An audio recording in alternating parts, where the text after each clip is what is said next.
Ralph Soul Jackson. Wow, that woke me right up. All right. Good morning to you, sir. Good morning. How everybody doing? We're doing good. And how do you like waking up in Chicago when it's there's James Porter chiming in from the booth? Well, it's lift me up. It lift me up. It got me ready for tonight because I know you're gonna be there. We're all going to be there 8 o'clock at the Electric Jungle, 1768 West Greenleaf. Yes, and sir. how is it waking up in Chicago rather than Phoenix City, Alabama? Say that again. How is it waking up in Chicago Just take them off. rather than Okay. being in Phoenix City, Alabama? Okay, in Phoenix City, everybody in Alabama, everybody hitting on my door, ready for me to jump up and start singing. Here in Chicago, I don't know that many people, but once they find out I'm here, I almost had the same problem. Well, tell us a little bit about your journey, where you came from, how you got into music, who influenced you. Roll it, brother. Okay, I was in the 12th grade, that's back in 1965, and I wrote this song called Don't Tear Yourself Down. And I had a bunch of records. I said, I'm going to send this record down, this record company, which was Rick Hall at Fame Recording Studio. And I sent it down there, Don't Tear Yourself Down. In about 3 or 4 days, I was just playing the piano and singing it. It said Rick Hall wanted to talk to me, and the next month or two, I was down in Fame Recording Studio recording with Spooner Oldham, Dan Penn, just a whole bunch of big name people, and I was scared to death. I just come out of school and didn't have that type of experience. Dan Penn, Do Right Woman. That's right. Yeah, he's quite a guy. At the dark end of the street. I think he was in on some of Pusha Said stuff, a lot of stuff. Ralph Jackson, how would you describe Southern blues as opposed to, say, Memphis or Chicago blues? What's the distinction in your mind? Okay, I'm gonna tell you this distinction in my mind, Southern blues. I'm not really familiar with the Chicago blues, but Southern blues, they're really talking about the way that what we feel and what we done went through in life, and I guess you could say that yield me the blues or whatever case might be, and then you can turn around and when I sing the blues, hey, I'm relieved, I feel a whole lot better.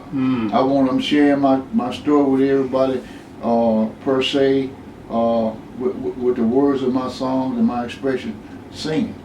So now, when it comes to Chicago blues, I'm not really familiar with Chicago blues. As a matter of fact, you might have to tell me some of that. I let my manager explain the Chicago blues, if he want to sit in and tell me some of that.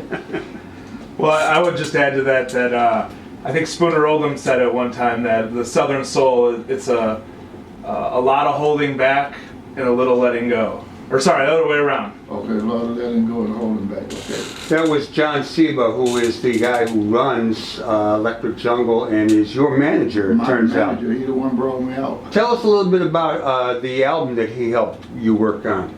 Okay,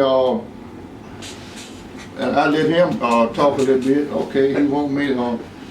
Okay, we have a studio also at my home in Phoenix City, and we did some of that album down there, and then we came up here, and John wanted to do something up here, and we did, and we used most of the guys that John knew up here that had been backing me up on stage on shows. It was a good experience.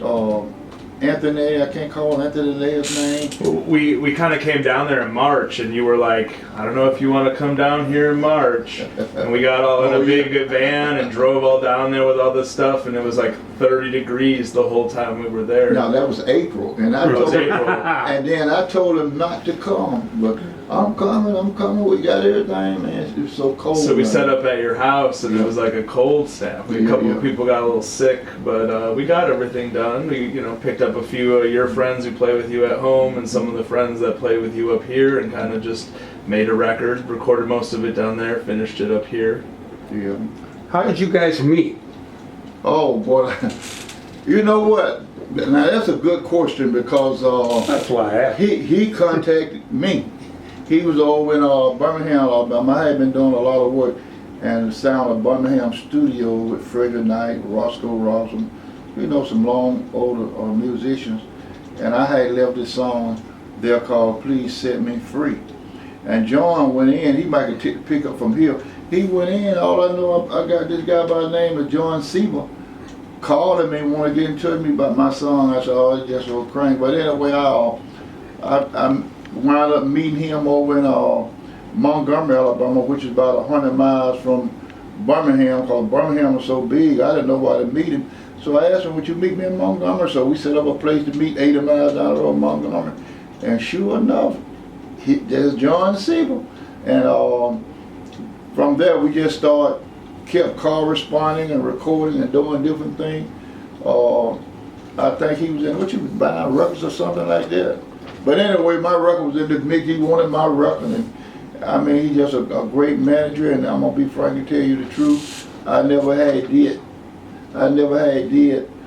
no shows probably about 20 years, and I about out of the music business, and that's why I said he brought me back. He brought you back. Brought me back, man. Well, I mean, since then, what we've done, I mean, we played Blues Fest, Taste of Chicago, you played Pop Montreal, Ponderosa Stomp, McCarran Pool Party in Brooklyn, Texas a bunch, South by Southwest we did, New Orleans, New York. Great manager, ain't he?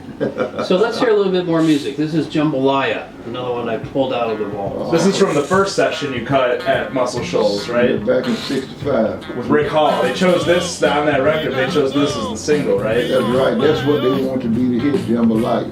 So I said, what? So anyway, let's hear a little bit. Sound like Heard Hank Williams, now we're going to hear you do it.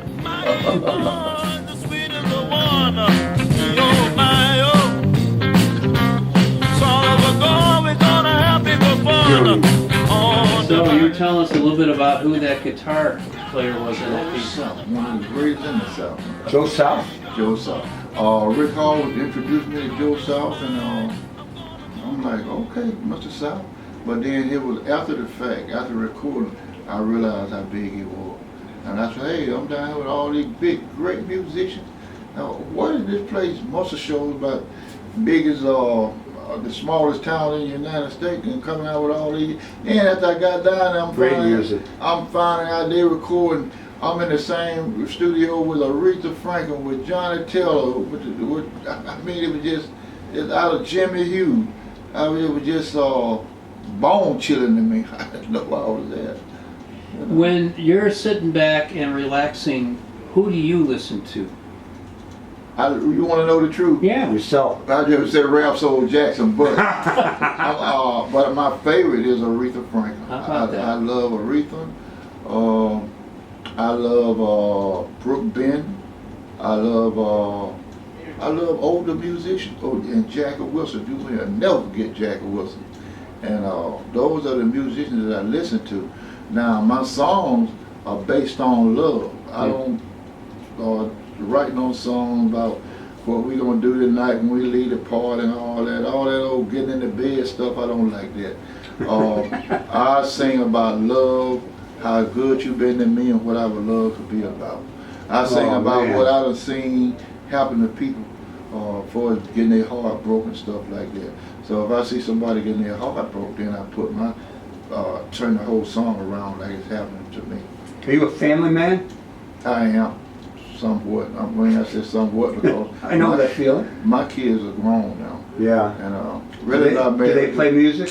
No, they're not musical inclined. I got a girlfriend that we see each other sometime. Tell us a moment of, John, what you got planned for this weekend, because all of it centers around Ralph. Definitely. And really quick, I will say, I mean, you're family man in a sense where in Phoenix City, I mean, the first time we came to meet you at your house, you live on sort of an off-road, and you go in the gas station, and I'm like, I'm looking for this address, and they're like, who are you looking for? And I'm like, he's Ralph, and they're like, Soul? And I was like, what do you mean? Soul Jackson? I was like, yeah. They're like, oh, just the next street over. I mean, like Ralph, his family, he's been born and raised in Phoenix City, and that whole town is his family. Oh, yeah. He feeds people at his place, he performs for people, lots of community outreach, and always involved. So like everybody knows who he is. He's the son and father of Phoenix City. When is he performing this weekend? Sorry, he is performing tonight at the Electric Jungle. We've got a lot going on. It's the closing weekend of Michael's photo show. And I'm signing those books. he's hanging out. Got some nice photos in there too. I appreciate And that. Hey, great. Ralph, we've I'm got a gonna bunch get some of of you too. Thank you. soul DJs playing, and Ralph will be going out around 8 o'clock. And James Porter's coming in, right? Yeah, James Porter gonna help me sing. Ooh, James good. Porter. Better bring that That's our harmonica engineer. for Oh, Can we remind our listeners where the Electric Jungle is? Electric Jungles in Rogers Park at 1768 West Greenleaf. It's Clark and Greenleaf. Just look for Ralph in the windows and you can't miss us. As we go out here, why don't we listen to another piece, which I'm not sure is on the new, well, it's on the new album. I'm not sure this is the version. A Little Vehicle. okay, it sounds good.